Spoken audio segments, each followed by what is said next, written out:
ও মেয়ে তুমি পর্দা করো পররে হিজাব, নইলে তোমার কবরে হবে ভয়ঙ্কর আযাব।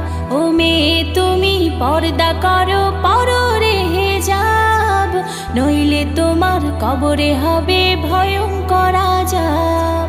পর্দা হলো নারীর ভূষণ, ঢাকো তোমার দেহের গঠন, তোমায় দেখে পরপুরুষের নষ্ট হয় স্বভাব।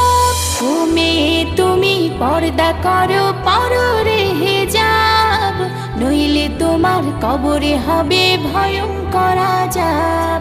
ও মেয়ে তুমি পর্দা করো পররে হিজাব, নইলে তোমার কবরে হবে ভয়ঙ্কর আযাব। পর্দা ছাড়া বেপরোয়া চলে যে নারী, রোজ হাসরে হবে সে জন্তু চোখের খড়ি।